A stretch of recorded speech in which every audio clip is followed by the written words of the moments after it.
plot a graph between the distance of the knife edges from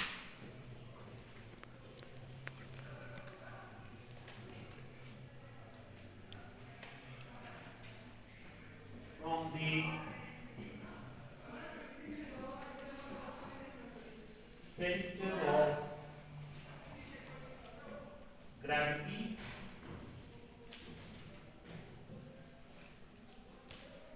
and the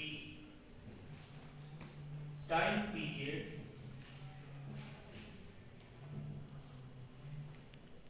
of a compound pendulum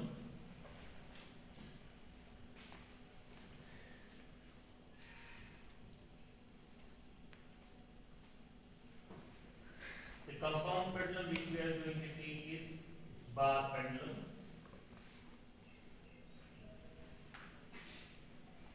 Then from the graph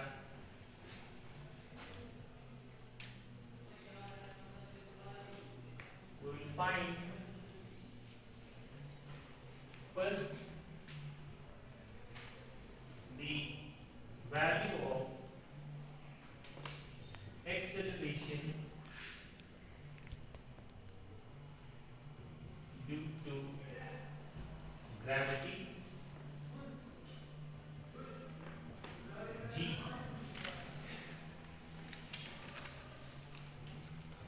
Part B, we have to find the radius of gyration and the moment of inertia of the bar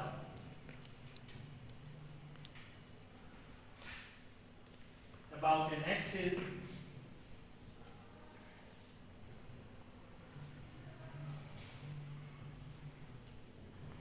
passing through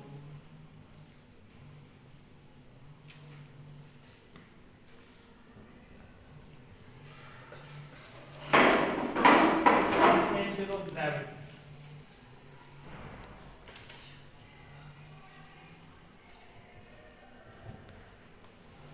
ठीक है, तो ये हमारा experiment to plot a graph between the distance of the knife edges from the center of gravity and the time period of a compound pendulum. The compound pendulum जो हम ले रहे हैं that is bar pendulum, and from the graph we will find the acceleration due to gravity here in this room, and we will find radius of gyration and moment of inertia of the bar about an axis passing through the center of gravity. तो ये बार pendulum, this bar pendulum, ठीक है। तो इस बार pendulum में holes होते हैं drill 1 2 3 4 5 6 7 8 9 10 11 12 13 14 15 16 17 18 19, ठीक है। तो 19 होल इसमें ड्रिल किए गए हैं, ठीक है। जो आप यहाँ पे पढ़ रहे हैं, यहाँ पे 9 edges, these are knife edges. ये knife edges जो हैं ये हम इसमें एडजस्ट कर सकते हैं होल्स में, then we can suspend it and allow it to oscillate. हम इसको पेंडुलम बनाएंगे, समझ रहे हैं बात? तो what is the first you should know all the terms involved. जब आपको पता होना चाहिए पहले acceleration due to gravity आपको पता है. In this room, Earth is pulling all the objects towards the center with some acceleration. And that acceleration due to gravity here is acceleration due to gravity. And we know near the surface of Earth its value is 9.8 meter per second square. हम ये calculate करेंगे, find out करेंगे experiment. Secondly, you must know what is radius of gyration. Third thing, you must know the idea of center of gravity, moment of inertia. तो आज हम ये सारे clarifications में देंगे, मेथोडोलॉजी क्या है इस एक्सपेरिमेंट की, फिर हम पार्ट 2 में शायद एक्सपेरिमेंट करेंगे, ठीक है। So let us first understand the related ideas. आपको पता है that we have found acceleration due to gravity using simple pendulum.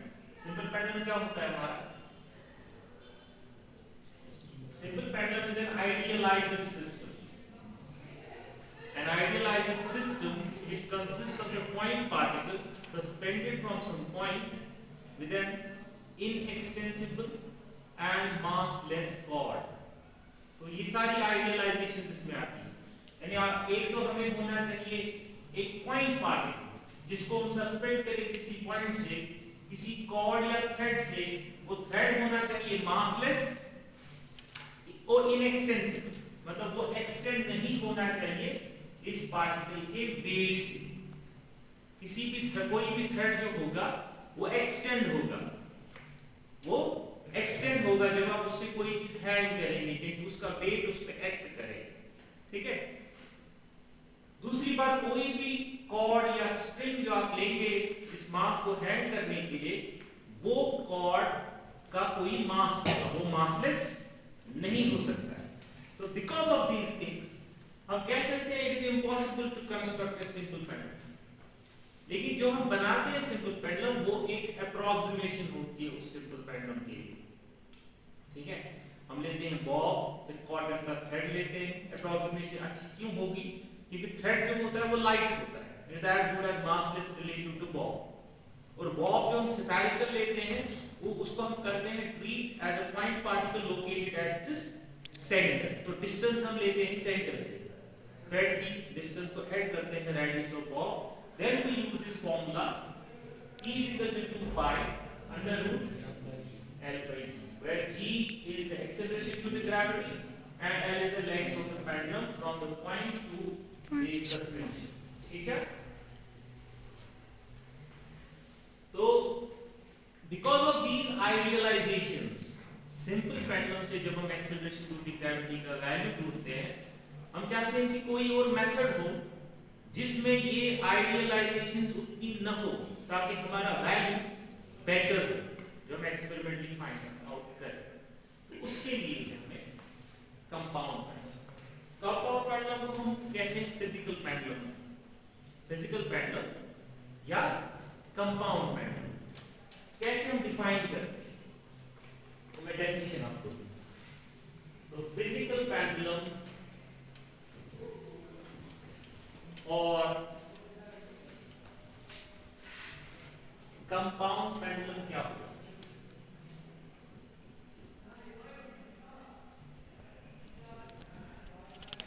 Any rigid body, कोई भी रिजिड बॉडी। तो रिजिड बॉडी अब क्या हुआ? रिजिड बॉडी वो है जिसके पार्ट्स के बीच में जो सेपरेशन होगी वो हमेशा फिक्स्ड रहेगा, ठीक है। ये बोर्ड एक रिजिड बॉडी है, ये फैन एक रिजिड बॉडी है। इसकी जो इसके पार्ट्स हैं उनके बीच में गैप चेंज नहीं हो। तो कोई भी रिजिड बॉडी जो हम माउंट करें किसी भी शेप की, कोई रिजिड बॉडी जो हम माउंट करें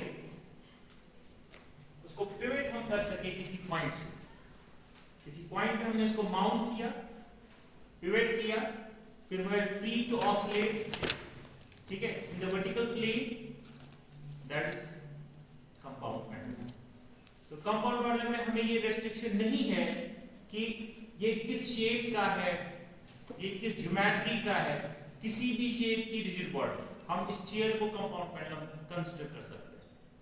हमें इसको अच्छे तरीके से माउंट करना है ताकि ये ऑसिलेट करे in vertical plane about an axis passing through that point of mount जहां हम इसको पिवट करेंगे। तो ये रियलिस्टिक है ना, इसमें मत हमें कोई अप्रोक्सीमेशन करने की जरूरत है। अब जो हम कंपाउंड पेंडुलम कंसीडर कर रहे हैं यहाँ पे या फिजिकल पेंडुलम, हम किसी आर्बिट्ररी शेप का नहीं ले रहे, हम एक रेगुलर ज्योमेट्रिक शेप का ले रहे हैं। ये bar, it is bar pendulum.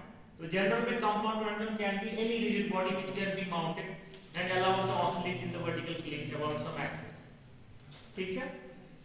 तो ये एक पर्टिकुलर शेप है कंपाउंड पेंडुलम की एक रेगुलर शेप, बिकॉज अल्टीमेटली हमें इसकी शेप जरूरत पड़ती है, वो किस लिए वो मैं देखूंगा, बताऊंगा।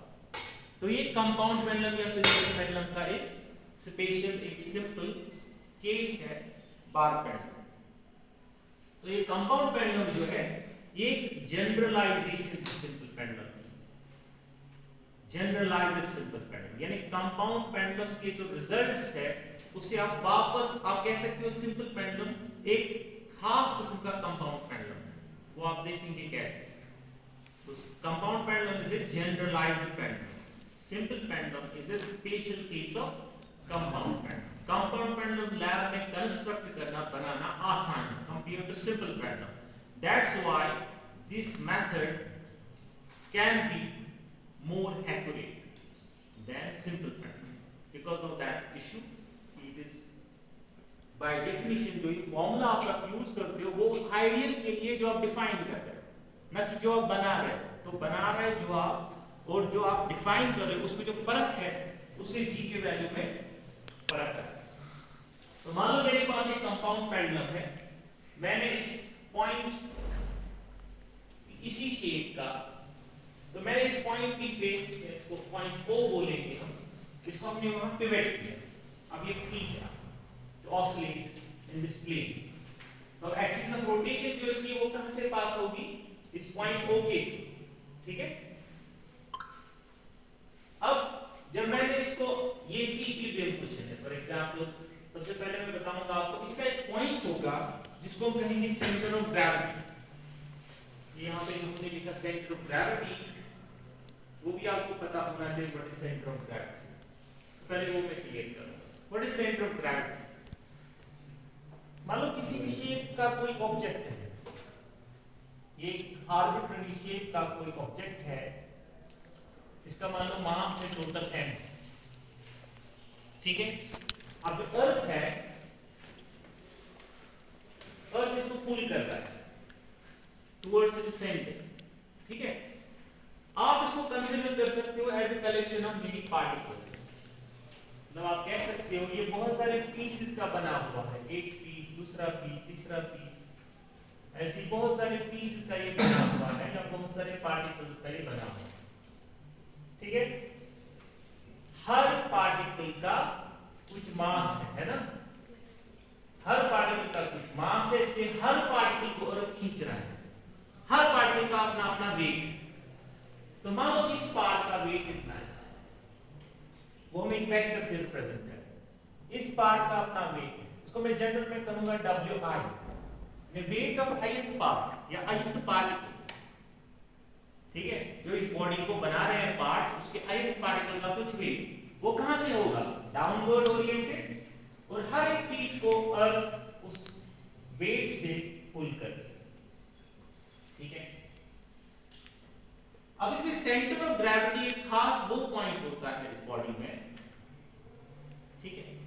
मान लो ये इसका सेंटर ऑफ ग्रेविटी, इसको बोलेंगे CG, सेंटर ऑफ ग्रेविटी। इसकी डेफिनेशन क्या है, सेंटर ऑफ ग्रेविटी की ये डेफिनेशन है कि आप मान सकते हो कि जैसे कि इन सारे वेट्स जो इसके पार्ट्स के वेट्स का रिजल्टेंट है वो एक्ट करता है इस पॉइंट में, यानी इस पे जो वेट होगा, फॉर एग्जांपल इसको बोलूंगा मैं MIG, weight of ith particle, where mi is the mass of ith particle. ये सेंटर ऑफ ग्रेविटी है, इस पे जो वेट होगा वो होगा mg, यानी weight of the total body, weight of the total body, such that ये जो W होगा ये होगा समेशन I WI, यानी अगर हम इंडिविजुअल वेट वेक्टर्स को, वेक्टर्स हैं WI, उनको वेक्टोरियली ऐड करें, जो हमें रिजल्टेंट मिलेगा वो W, वो टोटल बॉडी का वेट। लेकिन वो टोटल बॉडी का वेट जो होगा जिस पॉइंट पे वो एक्ट, मान सकते हैं कि एक्ट कर रहा है, वो सेंटर ऑफ ग्रेविटी, लेकिन ऐसे एक्ट कर रहा है कि उस वेट का, इन वेट वेक्टर्स का जो टॉर्क है अबाउट दैट पॉइंट वो जीरो होता है, वेक्टर्स का टॉर्क है, ऐसे आप समझिए। अगर मैंने इस सेंटर ऑफ ग्रेविटी की ये खासियत होती है, अगर ये सेंटर ऑफ ग्रेविटी है, जो यहां से वेट वेक्टर्स है इस पोर्शन के, उनकी टेंडेंसी है इस बॉडी को इस पॉइंट के अबाउट क्लॉकवाइज रोटेट करने की। टॉर्क एक्ट करेगा ना, ये वेट इस ना इसकी है ना फोर्स आर्म यहां से यहां तक, तो इसको टॉर्क करेगा क्लॉकवाइज। इस वेक्टर की क्या टेंडेंसी है? एंटी क्लॉकवाइज रोटेट करने की। लेकिन सेंटर ऑफ ग्रेविटी वो पॉइंट होता है जहां से ये clockwise torques due to some weight vectors and anti clockwise torques due to other vectors balance out होते हैं, बैलेंस आउट होते हैं। तभी क्या होता है, अगर आप सेंटर ऑफ ग्रेविटी कोई बॉडी है, हम उसको अगर उस सेंटर ऑफ ग्रेविटी के पॉइंट पे बैलेंस करें तो वो बैलेंस होगी, वो मूव नहीं होगी, वो रोटेट नहीं होगी, क्योंकि वो डिफाइंड हमने वो पॉइंट किया जिसके अबाउट वेट वेक्टर्स का टॉर्क 0 होगा। तो ये सेंटर ऑफ ग्रेविटी। दूसरी चीज है सेंटर ऑफ मास, वो अलग चीज है। तो centre of gravity is a point in a body about which the resultant weight of all the parts of the body acts in such a way that the torque about that point is 0. सारे wait vectors का torque उसके about balance out होता है, यानी सारे wait vectors जैसे कि उसी एक पे वो वेट एक्ट कर रहा है। ठीक है, अब सेंटर ऑफ मास अलग चीज है, that you know. Centre of mass, centre of मास अलग चीज है by definition. Centre of mass is a point in a system of particles which behaves under the action of external forces, like a point particle of mass equal to total mass of the system,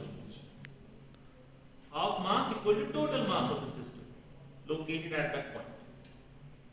Center of mass क्या है? It's a point in a system of particles which behaves under the action of external force in such a way that it behaves like a point particle of mass equal to total mass of the system located at that point, जो point center of mass होगा। तो it is definition wise अलग है, behavior किसी body का external forces के towards, इसका center of gravity के साथ कोई connection नहीं दिख रहा है। मगर अगर gravity uniform है, for example यहाँ पे कोई body आपने ली है, कोई body आपने, तो उस body का जैसे ये बार, ये body है, ठीक है, अगर हम यहां से यहां जाएंगे, अगर ज्यादा माइन्यूट करने के लिए ग्रेविटेशनल फोर्स चेंज होता है। कैसे चेंज होता है? इस पीस की डिस्टेंस सेंटर ऑफ अर्थ से एक है, इस पीस की कुछ और है, इस पीस की कुछ और है। एक्सेलरेशन ड्यू टू ग्रेविटी होगी ना, ऑटोमेटिकली चेंज। ग्रेविटेशन का फोर्स या फील्ड आप कह सकते हैं अक्रॉस दिस बार चेंज होगा, मगर इसकी जो डिस्टेंस है, इसकी जो डायमेंशंस है, वो उतने ज्यादा नहीं है। उसके अक्रॉस जो वेरिएशन ऑफ ग्रेविटेशनल फील्ड है वो नेग्लिजिबल। तो अगर कोई बॉडी है ग्रेविटेशनल फील्ड में, तो उसका सेंटर ऑफ ग्रेविटी की बात होगी तभी जब वो ग्रेविटेशनल फील्ड में होगी। अगर उस बॉडी के अक्रॉस ग्रेविटेशनल फील्ड की वेरिएशन नेग्लिजिबल है, तब उसका सेंटर ऑफ ग्रेविटी और सेंटर ऑफ मास कोइंसाइड। तो यहां पे इस रूम में जो कंपाउंड पेंडुलम हम यूज कर रहे हैं, यहां इस बॉडी के अक्रॉस जो इसके डायमेंशंस है, variation of gravitational field negligible होगा। तो हम सिनोनिमसली कभी सेंटर ऑफ, किसी बुक पे आप देखेंगे इसमें aim of experiment centre of gravity लिखे, किसी पे लिखेंगे सेंटर ऑफ मास, तो यहां पे कोई फर्क नहीं पड़ेगा। और दूसरी बात, ये सेंटर ऑफ मास या सेंटर ऑफ ग्रेविटी अगर बॉडी रेगुलर हो, रेगुलर शेप की हो, जैसे ये रेगुलर शेप का है, जो इसका ज्योमेट्रिक सेंटर होगा वही उसका सेंटर ऑफ मास और सेंटर ऑफ ग्रेविटी होगा यहां। तो अगर इसको ये यूनिफॉर्मली ये किए हैं ड्रिल्स, ये होल्स, ये कितने हैं? 2 4 6 8 9 10 11 12 13 14 15 16 19 है। तो आप ये होल्स, और आप देखो होल के अबाउट जितना यहाँ पोर्शन है, इस होल के अब वो भी उतना है। तो 9 होल यहाँ से छोड़ो, 9 होल यहाँ से छोड़ो, ये इक्वली स्पेस है ना, ओके 18। जो बीच का आएगा वो इसका सेंटर ऑफ ग्रेविटी भी है, सेंटर ऑफ मास भी। तो 2 4 6 8 9 ये हो, इसको हम मार्क किया है, ये इसका सेंटर ऑफ ग्रेविटी भी है, इस बार का यहाँ सेंटर ऑफ ग्रेविटी भी है, यहाँ पे इसका सेंटर ऑफ मास भी है। ठीक है, इतना हो गया। तो सेंटर ऑफ ग्रेविटी वाले होल या सेंटर ऑफ मास वाले होल के ऊपर इसको 9 इक्वली स्पेस्ड होल्स है और 9 इक्वली स्पेस्ड उसके बिलो। ठीक है, अब मान लो ये पॉइंट है जो अभी हम कह रहे थे सेंटर ऑफ ग्रेविटी या सेंटर ऑफ मास इस बॉडी का। अब इरेगुलर बॉडी का क्या मसला है, वहां पे मतलब इजीली ये बोल सकते हैं इसका सेंटर ऑफ ग्रेविटी है, पहले वो अलग से हमें ढूंढना पड़ेगा। इसको तो हमें सीधे पता है इट्स अ रेगुलर बॉडी, जो ज्योमेट्रिक सेंटर है रेगुलर बॉडी में आपको ये भी समझना है इसका मास डिस्ट्रीब्यूशन होना चाहिए सेम। फॉर एग्जांपल अगर यहां से ये वाइड होता, यहां से इसकी विड्थ कम होती मेटल की, तो सेंटर ऑफ मास और सेंटर ऑफ ग्रेविटी वहां नहीं होता ज्योमेट्रिक सेंटर। ये मास डिस्ट्रीब्यूशन यूनिफॉर्म है, ये एक ही मटेरियल का बना हुआ। अगर ये एक पोर्शन इसका डेंसर मटेरियल का बना होता, एक portion less denser, automatically shift हो जाए। समझ आ रही है बात? तो मान लो इरेगुलर बॉडी हम इसलिए नहीं ले रहे क्योंकि वो अलग से फिर हमें फाइंड आउट करना पड़े। तो अगर ये इसका सेंटर ऑफ ग्रेविटी या सेंटर ऑफ मास है पॉइंट सी, ठीक है, इस वक्त ये इक्विलिब्रियम क्वेश्चन है। ठीक, इस वक्त जो इसके सेंटर ऑफ मास, हम अब कंसीडर नहीं करते उन वेट्स को सेपरेटली उस पीस पे, इस पीस पे, हम कंसीडर करते हैं टोटल वेट को किस पे एक्ट कर रहा है, सेंटर ऑफ ग्रेविटी पे। क्योंकि हमने वो डिफाइन किया ना पहले, ये वो पॉइंट है जहां पे सारे वेट वेक्टर्स का रिजल्टेंट हम मान सकते हैं एक्ट कर रहे हैं। तो अगर इस सिचुएशन में इस पे जो वेट वेक्टर है वो कहां से है, वो है ना वर्टिकली डाउनवर्ड। अगर m है इस फिजिकल या कंपाउंड पेंडुलम जो हमने लिया है, अगर m है इसका मास, तो इसका weight vector vertically downward act कर रहा है। ठीक है, क्या ये मूव होगा? ये मूव नहीं होगा। ये रोटेट होगा? ये रोटेट नहीं होगा। ये रोटेट कब होगा? ये रोटेशन के लिए टॉर्क एक्ट करना चाहिए। इसका टॉर्क 0 है। इस एक्सिस के अबाउट जो ये एक्सिस इस पॉइंट को जो ये पिवट है पास हो रही है, ये नहीं रोटेट करेगा, इसका टॉर्क कुछ नहीं। लेकिन ये कब करेगा? जब आप इसको डिस्प्लेस करोगे। अगर आपने इसको डिस्प्लेस किया, यानी आपने इसको पुश दिया, ये बनेगी इसकी इक्विलिब्रियम पोजीशन। तो अगर आपने इसको ये इसका पॉइंट O था जहां आपने पिवट लगाया, अब इसका मान लो ये है C, सेंटर ऑफ ग्रेविटी, और मान लो O से C तक जो डिस्टेंस है वो L है। वेट जब आपने इसको शिफ्ट किया, पहले ये C था वर्टिकली बिलो O, उस वक्त वेट था वर्टिकली डाउनवर्ड, वेट अब भी है वर्टिकली डाउनवर्ड, लेकिन अब उसका टॉर्क है, वेट वही एक्ट करेगा। टॉर्क क्यों एक्ट करेगा? टॉर्क इसलिए एक्ट करेगा क्योंकि अब इसकी फोर्स आ रहा है। आपको ऐसे समझ आएगा, ये वर्टिकल से अगर आपने इसको डिस्प्लेस किया बाय एंगल थीटा, ये एंगल यहां पे भी बनेगा, ये होगा ना सेम एंगल। पहले जब ये इक्विलिब्रियम पोजीशन थी, ये एंगल क्या था? थीटा था 0। अब जब आपने इसको ऐसे शिफ्ट किया, जैसे ये बार को हैंग करेंगे हम, फिर जब इसको करेंगे ना ऐसे पुश, ऐसे बस ये रोटेट होगा, लेकिन जब मैं इसको करूंगा ना रोटेट, मैंने वो सिचुएशन प्रोड्यूस की, फिर इस पे टॉर्क एक्ट करता है। टॉर्क एक्ट करने की वजह से वो उसको वापस लाता है, क्योंकि इस वेट का जो टेंजेंशियल कंपोनेंट होगा, इसका जो टेंजेंशियल हिस्सा एक होगा, वो उसको वापस लाएगा। तो अगर ये थीटा है, ये भी थीटा होगा। अगर मैं इसको पीछे लूं, ये भी थीटा होगा। अब इसका टॉर्क कितना होगा, आप मुझे बता सकते हो? इसका टॉर्क कितना होगा? टॉर्क क्या होता है? Force into force. देखो ये इसकी लाइन ऑफ एक्शन है फोर्स की, जिस इस लाइन के अलॉन्ग ये एक्ट कर रहा है। अब एक्सिस ऑफ रोटेशन से आप इसमें परपेंडिकुलर डालेंगे, ये यहां से यहां तक जो डिस्टेंस है ये फोर्स आ रहा है, पहले ये जीरो थी, इक्विलिब्रियम सिचुएशन में ये जीरो थी जब ये वर्टिकली अपवर्ड थी, जब थीटा जीरो होगा तो ये डिस्टेंस कितनी होगी, यहां से यहां तक ये डिस्टेंस ये बना ना राइट एंगुलर ट्रायंगल है। अब यहां पे अगर साइन आप डिफाइन करें तो देखिए ना परपेंडिकुलर पर हाइपोटेन्यूज, तो ये परपेंडिकुलर क्या बनेगी L sin थीटा, ठीक है। तो what is the torque due to this weight जो इसको वापस ला रहा है, mg L sin थीटा। तो torque tau is mg L sin theta. लेकिन हम इसको लिखते हैं minus mg L sin theta. क्यों? जब हम इक्वेशन में लिखते हैं हम इसको लिखते हैं minus mg L sin theta. Reason है क्योंकि टॉर्क की टेंडेंसी है to reduce theta, theta is angular displacement. हम जैसे आप सिंपल हार्मोनिक ऑसिलेटर में f equal to minus kx लिखते हैं, वो फोर्स होता है ना रेस्टोरिंग फोर्स, जिसकी टेंडेंसी होती है उसको x को जीरो करने की। बिल्कुल इसी टॉर्क की टेंडेंसी क्या है, थीटा को जीरो करने की, इसको वापस ला रहा है, इसको यहां से खींच के वापस ला रहा है इक्विलिब्रियम पोजीशन में, फिर इनर्शिया की वजह से ये दूसरे साइड से जाता है, वो फिर एक्ट करेगा, वापस लाने की कोशिश करेगा। That's why we write here minus, because this torque is a restoring torque, ठीक है।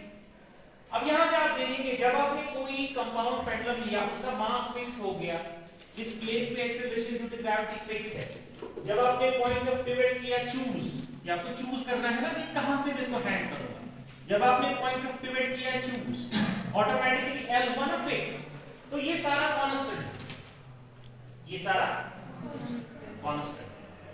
तो ये इक्वेशन कहती है कि टॉर्क जो है ये है directly proportional to sine of angular displacement and oppositely directed to that. लेकिन हम चाहते हैं कि इसको हम क्वालिफाई कराएं सिंपल हार्मोनिक मोशन में, इनके माने कि simple harmonic oscillator, simple harmonic oscillator की जो कंडीशन है, एक हो गई लीनियर डिस्प्लेसमेंट। लीनियर डिस्प्लेसमेंट में एक कंडीशन है जो रेस्टोरिंग फोर्स होगा, it should be proportional to linear displacement and oppositely directed to that. Rotational situation में यानी एंगुलर डिस्प्लेसमेंट में जब पेंडुलम्स होते हैं वहां पे सिंपल हार्मोनिक ऑसिलेटर की कंडीशन बनेगी, restoring torque should be proportional and oppositely directed to angular displacement, which is here theta not sin theta. So in general it is not a simple harmonic oscillator because it is not proportional and oppositely directed to theta. Instead it is proportional and oppositely directed to sin theta. But there is a condition for small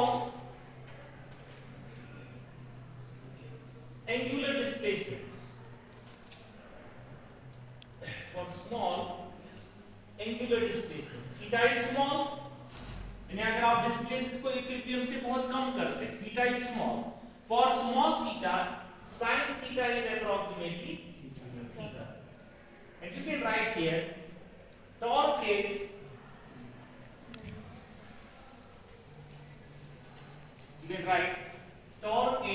minus mgl theta. Now it is a simple harmonic oscillator. Then I can use that condition, put that condition on my experiment कि जो मैं compound pendulum ले रहा हूं मुझे उसको कम displace करना है, हम 5 डिग्री तक इसको पुश करते हैं, so that this formula can be used. Now it is a simple harmonic oscillator. Now for a simple harmonic oscillator, linear simple harmonic oscillator के लिए जब आप टाइम पीरियड ढूंढते होता है 2 pi under root m by p. m क्या होता है, मास ऑफ द पार्टिकल जो ऑसिलेट हो रहा है, k क्या होता है, k k होता है फोर्स कांस्टेंट, k होता है वो कांस्टेंट जो फोर्स और डिस्प्लेसमेंट का प्रोपोर्शनलिटी कांस्टेंट होता है, यानी f is equal to minus kx में जो k होता है वो k ये जो रेस्टोरिंग फोर्स में डिस्प्लेसमेंट और f को होगा। रोटेशन में फोर्स के बदले टॉर्क है, x के बदले थीटा है, लीनियर डिस्प्लेसमेंट के बदले एंगुलर डिस्प्लेसमेंट। यानी जो यहाँ k है वो ये है mgl, ठीक है। तो और रोटेशन में दूसरी बात आपको याद रखनी है, रोटेशन में मास के का रोल कौन क्वांटिटी प्लेस करता है? मोमेंट ऑफ इनर्शिया या rotational inertia I, rotational inertia I। तो इसलिए जब हम सिंपल हार्मोनिक ऑसिलेटर का टाइम पीरियड फाइंड आउट करते हैं रोटेशन के केस में, वो इन जनरल होगा 2 पाई I by K। 2 pi I is what? I is rotational inertia about the axis about which this pendulum is oscillating। यानी यहाँ पे I is the rotational inertia about an axis passing through O। समझा रही बात? K is the constant mgl, the constant which is the proportionality between tau and theta। So when we put here this condition, I got 2 pi square root of I by mgl।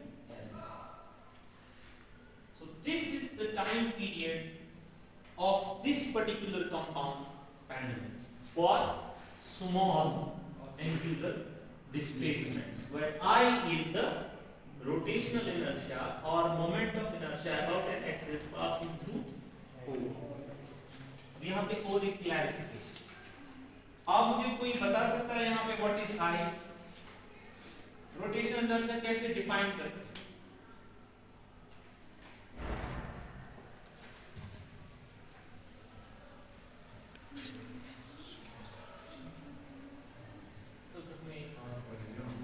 What is rotational inertia?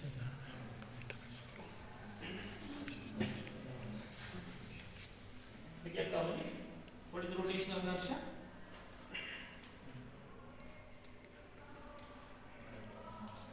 देखो, अगर मेरे पास 3 particles हैं, ये समझो, M1, M2, M3, इनसे ज्यादा भी हो सकते हैं। मैं टेकिंग एन एग्जांपल, मान लो ये तीनों पार्टिकल्स है एक प्लेन में। प्लेन में समझते हो ना, 3 पार्टिकल्स हमेशा एक प्लेन में होंगे, हमें क्वेश्चन ही नहीं है। तो 3 पार्टिकल्स आपने अरेंज किए, तो अब आप कहते हैं कि ये एक्सिस है, मैं चाहता हूं ये 3 पार्टिकल्स को इस एक्सिस के थ्रू, जो ये एक्सिस पॉइंट O के थ्रू पास हो रही, उसके अबाउट इनको रोटेट कराऊं।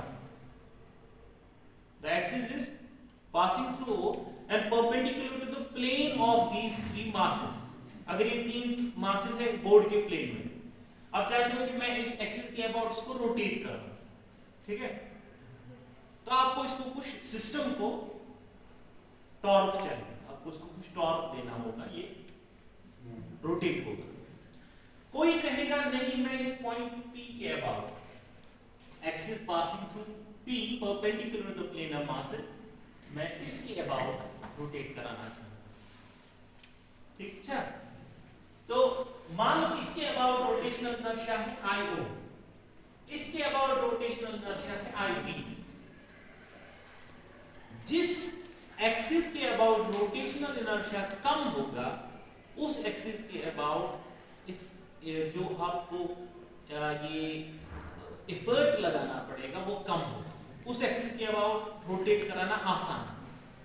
जिस एक्सिस के अबाउट रोटेशनल इनर्शिया कम होता है, उस एक्सिस के अबाउट रोटेशनल इनर्शिया उस एक्सिस के अबाउट रोटेट कराना आसान है।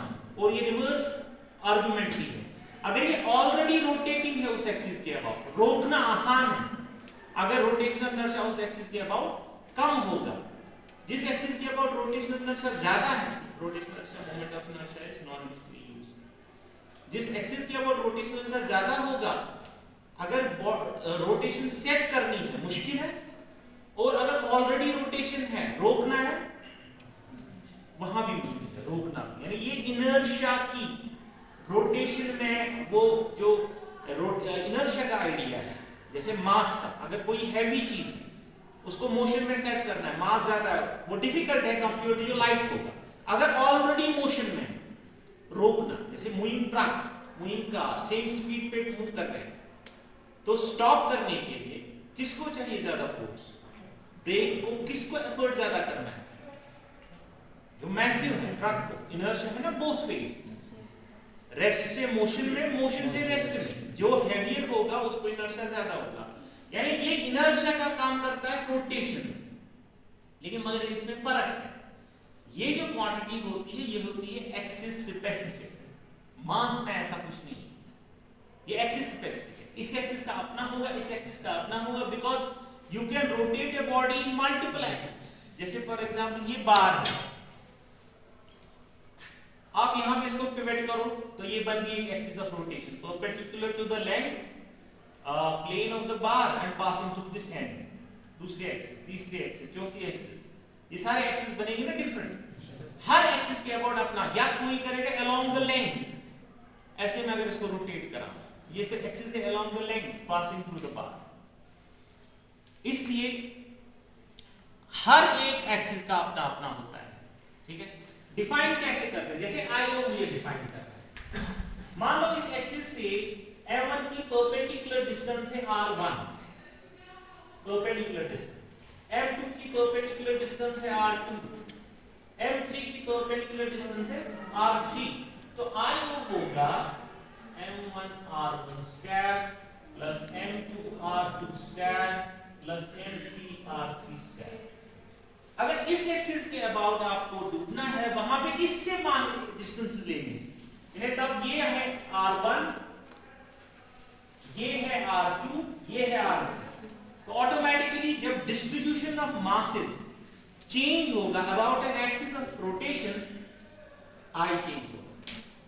हम कहते हैं ऑन द एवरेज, ये समझो, ऑन द एवरेज जिस एक्सिस को क्लोज होगा मास, जिस एक्सिस को क्लोज होगा मास, उस एक्सिस के अबाउट रोटेशनल इनर्शिया कम होगा।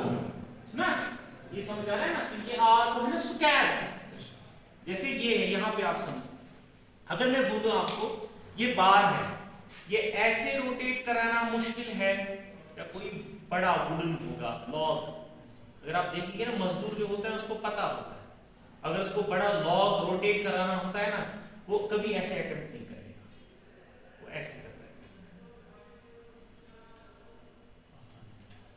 इस एक्सिस के अबाउट जो अलोंग द लेंथ पास हो रही है ना, इस एक्सिस के अबाउट मास क्लोज है, ये पार्टिकल्स क्लोज है, लेकिन जो ये एक्सिस है परपेंडिकुलर टू लेंथ, तो ऐसे रोटेट करा, जैसे वार्डरोब होता है, हमें मूव करना घर में, हम कभी इसको ऐसे करने की कोशिश नहीं करते, हम उसको ऐसे रोटेट कराते हैं बॉटम के बॉटम, क्योंकि वो आसान होता है उससे, वो वही है, वहां उस एक्सिस के अबाउट रोटेशनल इनर्शिया उसको, तो it is easier to rotate it this way than this way। समझ रहे एक बात, तो हर एक्सिस का अपना रोटेशनल इनर्शिया होगा, तो ये रोटेशनल इनर्शिया वो है, इतना क्लियर हुआ आपको।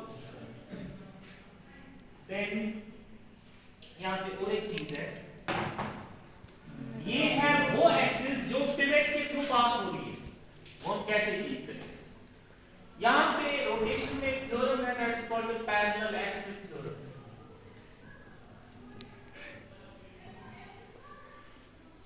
कोई बोल सकता है उसकी स्टेटमेंट, उसका answer parallel axis theorem,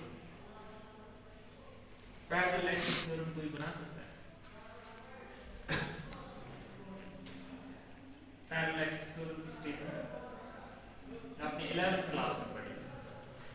parallel axis theorem क्या है, ये किसी बॉडी की, कोई बॉडी हो, कोई बॉडी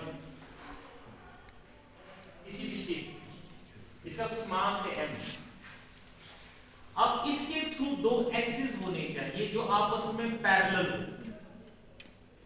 पैरेलल एक्सिस थ्योरम में दो एक्सिस की इन्वॉल्वमेंट जो आपस में पैरेलल होती है और किसी बॉडी के थ्रू पास होती है, लेकिन उन दो में से एक सेंटर ऑफ मास के थ्रू पास होनी चाहिए, जो यहाँ पे सेंटर ऑफ ग्रेविटी की सेम। तो अगर ये है सेंटर ऑफ मास और सेंटर ऑफ ग्रेविटी, आप बोल सकते हो, इसके थ्रू एक एक्सिस आपने पास की, फिर की कोई पैरेलल एक्सिस जो उस एक्सिस को पैरेलल है, ठीक है।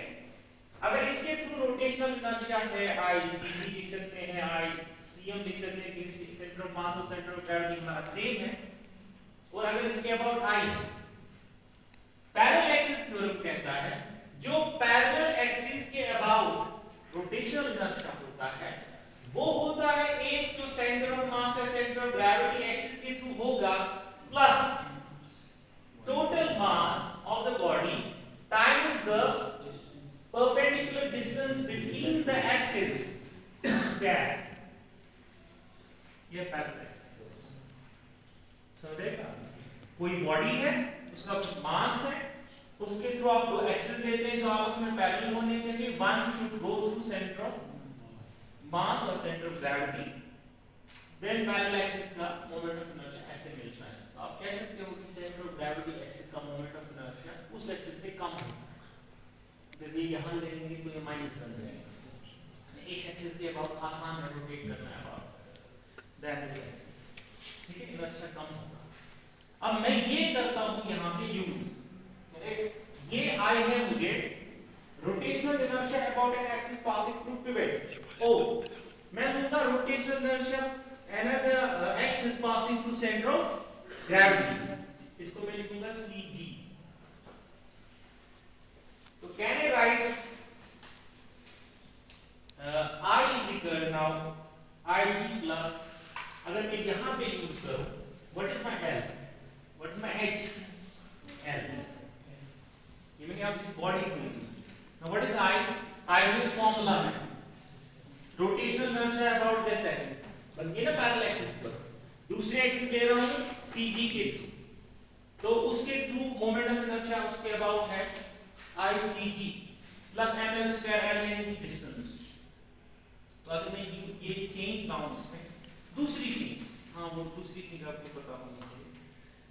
There is another thing called radius of dilation. कोई मुझे पूछ सकता है what is radius of dilation? इसमें बहुत आइडियाज हैं। What is radius of dilation सुना है कभी? कोई मुझे बोल सकता है what is the SI unit of radius of dilation? चिकोस क्वांटिटी,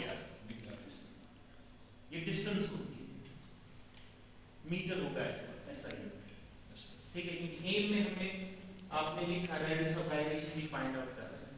देखो क्या होता है, जैसे मैंने बोला हर एक्सिस का अपना अपना रोटेशनल इनर्शिया होता है ना, हर एक्सिस का अपना अपना रोटेशनल इनर्शिया है किसी भी बॉडी के, ठीक है।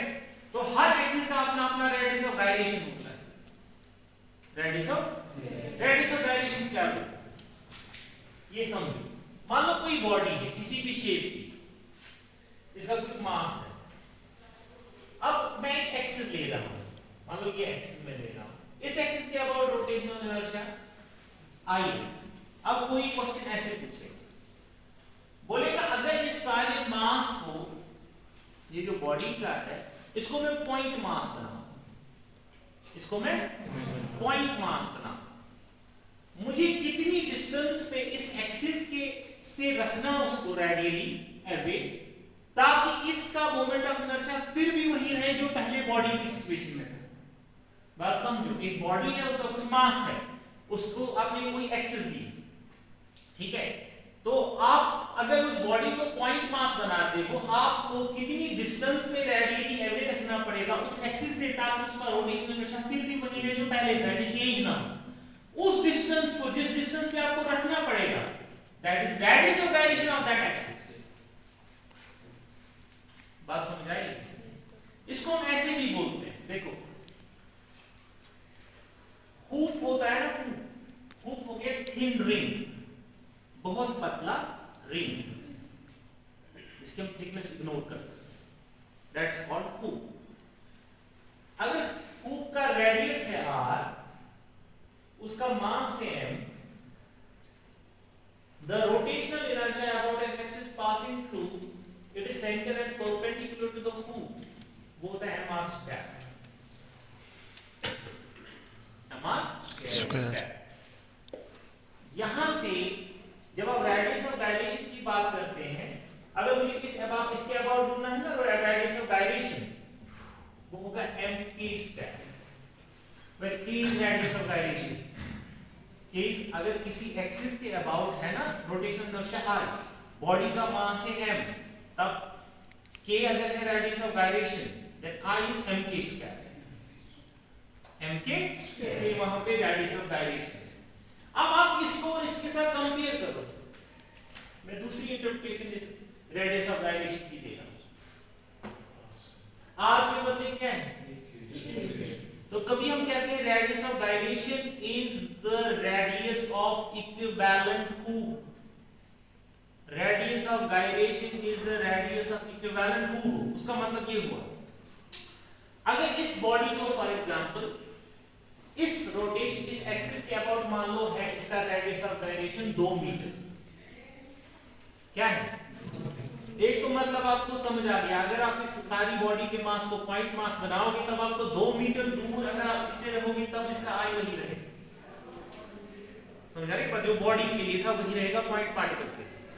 दूसरा मतलब ये हो गया कि अगर आप इस मास को, जो ये सारा मास है, इसको एक हूप बनाओगे, उसका क्या रेडियस रखना पड़ेगा? 2 मीटर, ताकि उस एक्सिस के अबाउट उसका रोटेशनल इनर्शिया जो पास कर रही है वो वही रहे जो इस एक्सिस के अबाउट इस बॉडी का है। तो कभी हम कहते हैं radius of gyration is the radius of the equivalent hoop, यानी जो इसको हूप में रिप्लेस करेगा इस बॉडी को with regard to axis of this rotational inertia, उसका रेडियस कितना होना चाहिए। समझ आ रही बात? अब यहां पे समझो, तो अगर k है radius of gyration about centre of gravity axis, मैं इसको लिख सकता हूं ना फिर ICG को mk स्क्वायर, अगर मैं इसको mk स्क्वायर से रिप्लेस कर रहा हूं, that means this k is radius of gyration about what? Centre of gravity axis. समझ रही बात? तो ये क्या बनेगा? मुझे ये बनेगा I mk square plus ml square, ये बनेगा m k square plus l square. हम थोड़ा करेंगे फिर हम इसको रोकेंगे। m k square plus l square, then what is now my time period? I के बदले मैं लिख सकता हूं m k square plus l square, then divided by mgl, then I can write it this way, जहां पे मुझे पहुंचना है 2 pi, यहाँ m कैंसिल हो गया, नहीं रहेगा, इसको मैं ऐसे लिख सकता हूँ k square by l plus l by g, can I write it this way? m k square plus l square divided by mgl, m cut जाएगा, then it will mean k square plus l square by gl, उसको मैं numerator में लिखा, ये है ना same, l से निकलेगा l, फिर बनेगा k square plus l square by l, l आएगा यहाँ पे, है ना सेम। आप मुझे बता सकते हो इसके क्या डायमेंशंस होंगे? लेंथ है, l is length, it is again with length, it is length, length square by length is length, कौन सी लेंथ? देखो सिंपल पेंडुलम का टाइम पीरियड क्या है? इसको इसके साथ कंपेयर करो, L के बदले क्या है?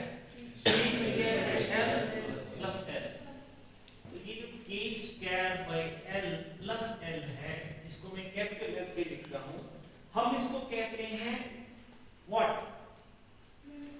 Length of the equivalent simple pendulum और रिड्यूस्ड लेंथ। क्या कहते हैं इसको? Length of the equivalent simple pendulum. उसका मतलब हुआ कि जो सिंपल पेंडुलम इसके बराबर है टाइम पीरियड वाइज, इसके बराबर है, उसका भी टाइम पीरियड उतना ही होगा ना, उसकी लेंथ कितनी होनी चाहिए? वो होनी चाहिए k square by l plus l। तो अब मैं इसका थोड़ा दूंगा रफ आइडिया, फिर हम आगे चलिए। इतना आइडिया हो गया आपको, मतलब जब हम बोलते हैं रेडियस ऑफ गायरेशन से मतलब क्या है, ये फॉर्मूला कहां से आया? ठीक है, रेडियस ऑफ गायरेशन मतलब क्या हुआ, रोटेशनल इनर्शिया मतलब क्या है, सेंटर ऑफ ग्रेविटी मतलब क्या है, कब वो कोइंसाइड होगा, वो सारा कुछ आ गया। अब ये equivalent length of simple pendulum क्या हुआ? उसका मतलब हुआ ना, अगर मैं somehow ये निकालो, ये क्वांटिटी निकालो इस कंपाउंड पेंडुलम की, फिर फॉर्मूला यूज करो सिंपल पेंडुलम की, ये सिंपल पेंडुलम की करो फॉर्मूला ये यूज, वहां L पे वो यूज करो कौन k स्क्वायर, और यहां से g करो सॉल्व, मैं ये कर सकता हूं क्योंकि इसके इक्विवेलेंट जो सिंपल पेंडुलम है उसकी लेंथ ये होनी चाहिए। समझे बात? अब मैं इसका मेथड का दूंगा आपको आइडिया, करते क्या है इसको रफ आइडिया, फिर हम वो डिटेल में फिर से हम एक ग्राफ करते हैं प्लॉट, हम एक ग्राफ करते हैं प्लॉट, ग्राफ किस और किसके बीच में, ग्राफ प्लॉट होगा टाइम ऑफ ऑसिलेशन के बीच, क्या करते हैं टाइम ऑफ ऑसिलेशन की। अब इसके है ना, जैसे मैंने बोला सेंटर ऑफ ग्रेविटी के ऊपर है 9 होल्स, सेंटर ऑफ ग्रेविटी के नीचे है 9 होल्स, ठीक है। तो हम पहले इनको लेबल करते हैं, फॉर एग्जांपल इस सेंटर ऑफ ग्रेविटी एक साइड से जो 9 होल्स है और दूसरे साइड से जो 9 होल्स है, एक को हम कहेंगे साइड ए, दूसरे को हम कह सकते हैं साइड बी, कुछ नाम दे सकते हैं आप इसको। मान लो यहां है सेंटर ऑफ ग्रेविटी, ये 0 है, ये सेंटर ऑफ ग्रेविटी, ठीक है। यहां से है time period of oscillation, time period of oscillation, that means time to complete one cycle of oscillation. तो हम क्या करते हैं, ये जो नाइफ एज है ये यहां से पहले होल में लेते हैं, दूसरा रखते हैं यहां से पहले होल में, यहां से दूसरे साइड से जो पहले होल में, तो कराते हैं इसको इस साइड से हैंग इस जी क्लैंप में, तो फिर कराएंगे इसको ऑसिलेट पहले होल से एक साइड से, समझ रहे बात?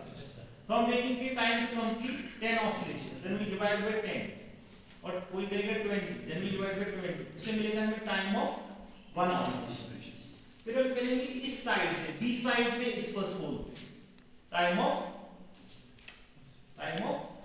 ऑसिलेशन, ऐसे ही करेंगे। देखेंगे distance from centre of gravity इस होल की और इस होल की, तो मिला हमें पॉइंट।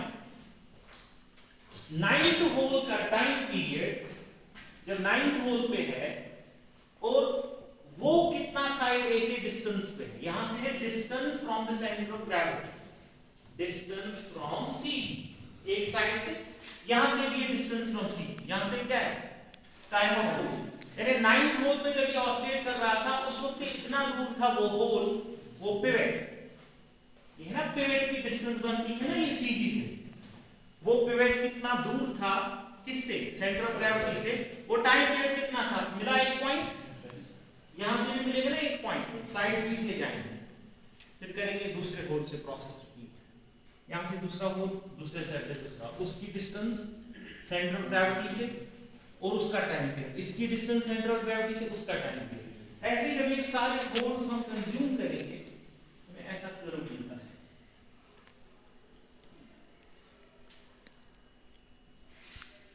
इस तरह का कर्व मिलता है,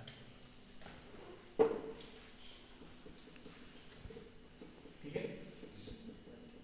इस ग्राफ से फिर कैसे हम ऑब्टेन करते हैं, हमें 3 चीजें, ये सारा जो हमने डिटेल पढ़ा, एक हमें ऑब्टेन करना है जी,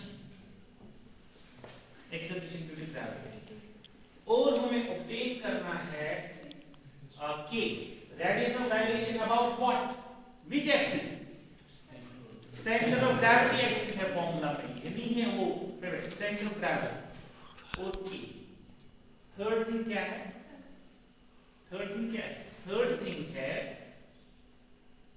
moment of inertia about an axis passing through centre of gravity. 3 चीजें हमने बोला, ग्राफ प्लॉट करना है बार पेंडुलम में, जो एक कंपाउंड पेंडुलम का केस है, स्पेशल केस है, by plotting time of oscillation versus the distance of the hole. हमने लिखा हुआ नाइफ एज, नाइफ एज की जिस वो बनता है ना पिवट, पिवट वहां लगेगी ना, distance of the knife edge from the centre of gravity versus time of oscillation, उस ग्राफ से ऑब्टेन करना है हमें जी, के and rotational inertia about center of gravity axis और center of mass axis। ठीक है, तो यहाँ पे हम ये खत्म करते हैं, नेक्स्ट टाइम हमें कंटिन्यू करेंगे। ठीक है।